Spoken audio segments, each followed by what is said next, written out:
Good morning దేవుని ప్రియ కుమారుడు, good morning దేవుని ప్రియ కుమార్తె, special good morning to you.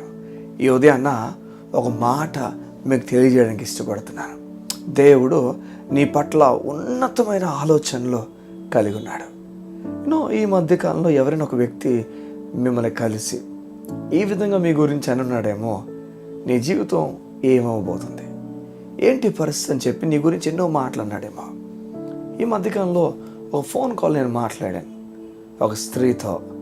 ఆమె జీవితంలో ఆమె 30 ఏళ్ళు దాటిన ఒక ఆమె తనకి పెళ్ళి అవ్వలేదని, తన జీవితంలో తనకి ఏమవుతుందో అర్థం కాక, అందరూ వేస్తున్న ప్రశ్నలకు జవాబు చెప్పలేక నలిగిపోతూ వేసారిపోతున్న ఒక స్త్రీ.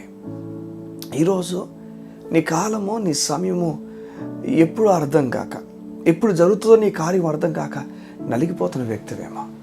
బైబిల్లో ఒక స్త్రీని మీకు పరిచయం చేయడానికి ఇష్టపడుతున్నాను. ఆమె పేరు సారాయ్. చూడండి, ఆమె కాలం ఎప్పుడు అడిగితే ఆమె కాలం ఎప్పుడు ఆమెకి అర్థం కాదు. ఎవరు అడిగినా ఈ సంవత్సరం జరగచ్చేమో, వచ్చే సంవత్సరం జరగచ్చేమో, నా పెండ్లి ఈ సంవత్సరం జరగచ్చేమో, నాకు బిడ్డలు ఈ సంవత్సరం కలగచ్చేమో, అలా ఎన్నెన్నో మాటలు చెప్పుకొని వెళ్ళేదేమో. ఆఖరికి 90 ఏళ్ళు దాటినప్పటికీ బిడ్డలేరు. ఆమె అనుకున్న వయసులోనే పెండ్లు అయిపోయింది, కానీ అనుకున్న వయసులో బిడ్డలు ఆమె కలగలేకపోయారు. ఎంత దిగులుగుండా వెళ్తున్న సమయమో.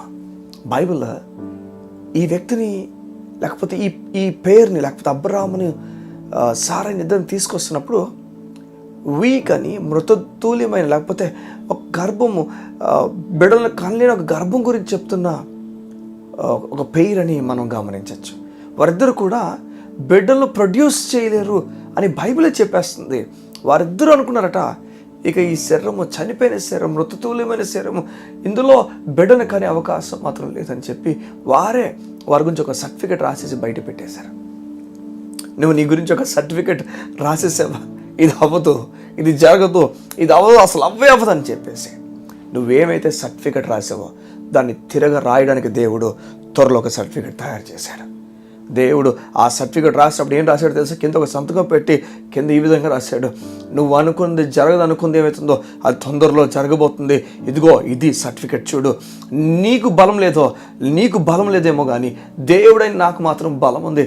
నీకు బిడ్డలను ఇవ్వగలుగుతున్నాను, నీకు పెండ్లి చేయగలుగుతున్నాను, నీ జీవితంలో నువ్వు కోల్పోయిన దాన్ని తిరిగి ఇవ్వడానికి ఇష్టపడుతున్నాను. అవును, కొంతకాలం కిందట ఒకరు నాతో మాట్లాడితే ఈ విధంగా చెప్పారు, మేము బిజినెస్ చేస్తూ మా బిజినెస్ బాగానే వెళ్తుంది, కానీ ఒక్కసారిగా బిజినెస్ నేలకు కోల్పోయింది. ఎలా బతకాలి, ఎలా చేయాలి అర్థం కాక నలిగిపోతున్నాను అని చెప్పి ఈ విషయం నాకు చెప్పినప్పుడు నేను చెప్పాను, దేవుడు అద్భుతాలు చేయగలవాడు. మరలా మీ పడిపోయిన బిజినెస్ని లేపగల సమతాడు.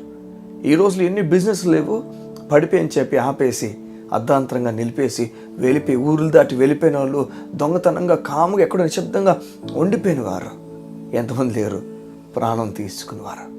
కానీ ఈ వ్యక్తికి నేను చెప్పాను, ధైర్యంగా ఉండు, దేవుడు సహాయం చేయబోతున్నాడు. దేవుని ప్రియ సంగమా, తర్వాత మరలా ఈ వ్యక్తికి కాల్ చేసి ఏం చెప్పారు తెలుసా? దేవుడు డబుల్ చేశాడు, బిజినెస్ని గొప్పగా నడిపిస్తున్నాడు. దేవుడు ఉన్నవాడు అనువాడు. అవును, నా జీవితంలో కార్యం చేయగలవాడు. అవును, 12 సంవత్సరాల రక్తస్రావం గల స్త్రీ గురించి మనకు తెలిసిందే. ఆ స్త్రీ 12 సంవత్సరాల నుంచి రక్తపు పోటుతో, రక్తపు బాధతో ఆమె శరీరం నుంచి రక్తం అలా వెళ్ళిపోతూ ఉంది. ప్రతిదినము ఆమె చాలా బాధపడుతున్న ఒక స్త్రీ. కానీ బైబిల్ చెప్తుంది, ఆ స్త్రీ 12 సంవత్సరాలు దాటిన తర్వాత ఆమె యేసుని ఒక్కసారి కలుసుకున్నప్పుడు ఏ డాక్టర్ కూడా చేయలేనంతగా ఒక్క సమయంలో దేవుడు మొత్తం మార్చేశాడు. దేవుడు ఏదైనా చేయగలవాడు. నీకు త్వరలో గొప్ప అద్భుతం చేయబోతున్నాడు. సర్టిఫికెట్ని గురించి రాశాడు. ఏ గర్భం అయితే కందని చెప్తున్నావో, ఏ స్థితి అయితే మారదని చెప్తున్నావో, ఏ పరిస్థితి ఎలాగే ఉండిపోద్దని చెప్తున్నావో, దేవుడు ఆ పరిస్థితిని త్వరలో మార్చబోతున్నాడు. నువ్వు ఊహించని కార్యాన్ని నువ్వు చూడబోతున్నావు. దేవుని ప్రియ సంగమా, ఇది మామూలు మాట కాదు, ఇది దేవుని మాట.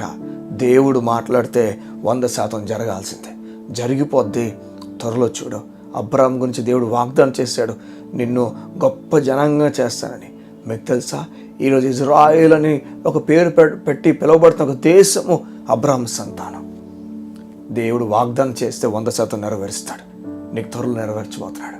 ఈ ఉదయం నీ గురించి ప్రార్థన చేయడానికి ఇష్టపడుతున్నాను. మా తండ్రి, ఇక లేదు, అయిపోయింది, సర్టిఫికేట్ రాసేసి పక్కన పడేసి వారి జీవితాన్ని మరింత బాధలోకి తీసుకెళ్ళిపోతున్న పురుషుల గురించి, స్త్రీల గురించి, వారి జీవితంలో ఎవరైనప్పటికీ, వృద్ధులైనప్పటికీ, పిల్లలైనప్పటికీ, ఏ వయస్సు వారైనప్పటికీ, ఈరోజు ఈ ఉదయాన చూస్తున్న ప్రతి ఒక్క వ్యక్తి గురించి నేను ప్రార్థన చేస్తున్నాను. వారు ఏదైతే సర్టిఫికెట్ ఇచ్చేశారో, ఇంకా బలహీనమైంది, ఇంకా పనిచేయదని సర్టిఫికెట్ ఇచ్చేశారో, దాన్ని తిరగ రాయబోతున్న దేవా నీకు స్తోత్రం. నీ ప్రజలకు నీవు చేయబోతున్న మహత్కార్యములను చూపించి నడిపించమనుకుతూ యేసు అతి పరిశుద్ధ నామమున ప్రార్థిస్తున్నాను తండ్రి. ఆమేన్, ఆమేన్. నువ్వు బలమైన కార్యాలని చూడబోతున్నావు. నువ్వు బలమైన కార్యాలని చూడబోతున్నావు. ఈరోజు ప్రత్యేకంగా ఈ సమయాన్ని రాసుకో. ఎందుకంటే ఈ సమయం నుంచి నీ జీవితము దేవుడు తిరగేయబోతున్నాడు. కొత్త మలుపును నీకు చూపించబోతున్నాడు. చర్చ్, నేను చాలా సంతోషపడుతున్నాను ఈ డైలీ డివోషన్స్ మీకు అందించటం. నేను నమ్ముతున్నాను ఇవి మీకు ఆశీర్వాదంగా ఉన్నాయి. నేను మీతోనే ఈ ఆశీర్వాదం ఆగిపోవడం కన్నా కాస్త మీ ఫ్యామిలీ మెంబర్స్కి, రిలేటివ్స్కి, మీ ఫ్రెండ్స్ కూడా ఈ విషయాన్ని షేర్ చేయగలరు. వారు బలపరచబడి వారు కూడా బలపరుస్తారు. వారు కూడా బలపరుస్తారు. అవును, నువ్వు దేవునికి దూరంగా లేవు. దేవుడు నిన్ను నీతిమంతుడని పిలుస్తున్నాడు. కనుక ఈరోజు నేను నిన్ను పిలవాలనుకుంటున్నాను.